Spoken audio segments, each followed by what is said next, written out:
Barnes, where do you think the best place is to announce the name of your new baby? I mean, where would you do that? Place like a radio or like a TV? I mean, let's wait until your movie premiere. Oh, yeah. Who? Ryan Reynolds. The new movie, Deadpool and Wolverine, they had this big New York premiere, and that's where he announced the name of their new baby.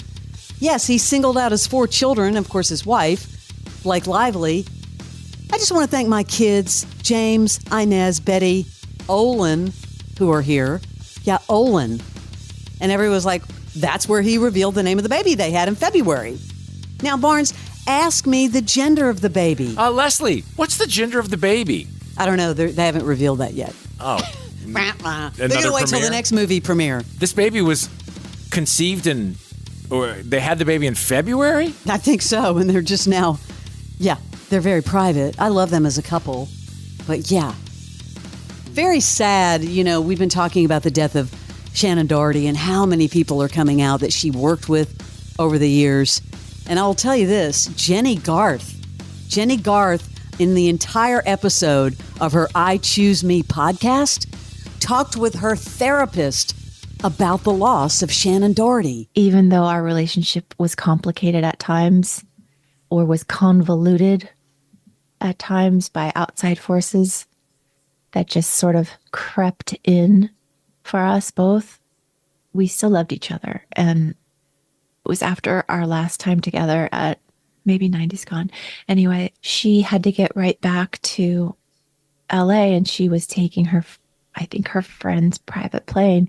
And she had offered everybody that needed to get back to LA, or even Jason who had to go to Nashville, get on the plane and we can all go together.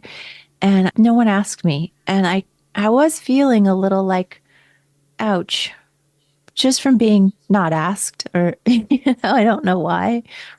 I didn't even have to go back to LA. I had to go the opposite direction to New York. But she came up to me right before they left and she was like, we're going on this plane. You're welcome to come with us, Jenny.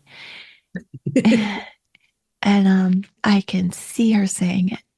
And that just keeps playing over and over in my mind. Ooh, her generosity. I hear that a lot. I'm so confused. I felt like she was saying that was a diss, and then the therapist talked about her generosity.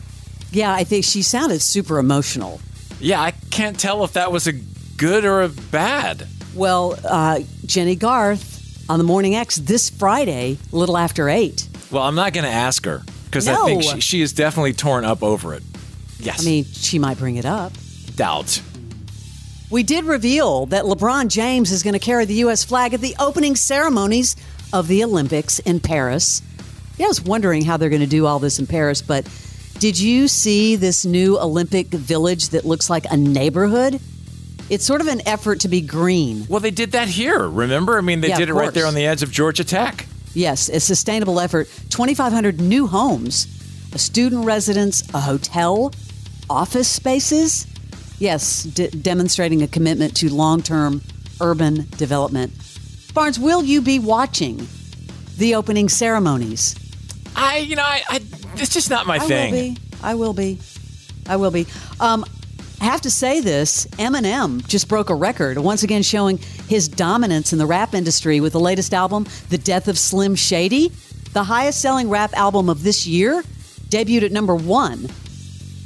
It sort of ended Taylor Swift's 12-week reign with the Tortured Poets Department at number 1. I mean, many people were up in arms about that and all the things he was saying, but again, he kept saying, don't take it out of context. So who's the smart one here?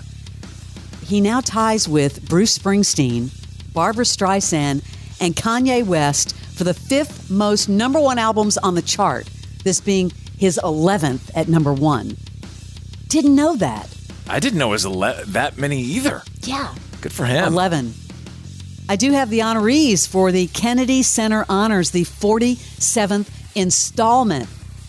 Director Francis Ford Coppola, The Grateful Dead. I wonder who's going to play for them. Bonnie Raitt, jazz composer, trumpeter, and pianist, Arturo Sandoval. Yes, I always love watching that.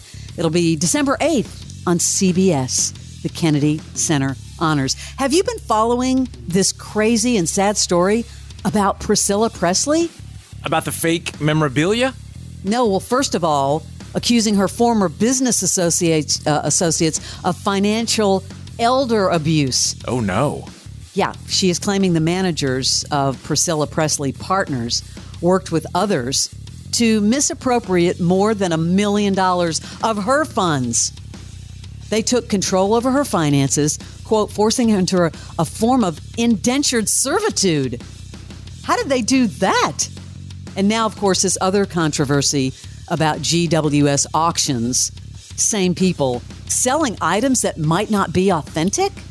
Many of the items, though, were accompanied by a letter she stated that were authentic. So that's the part that's kind of bizarre. Does she have health issues? Does she have memory issues, or have we heard? I don't know, but she's accusing this founder, Brigitte Cruz and Kevin Fialco, quote, conspiring to prey on an older woman by gaining her trust, isolating her from the most important people in her life, and duping her into believing that they would take care of her financially.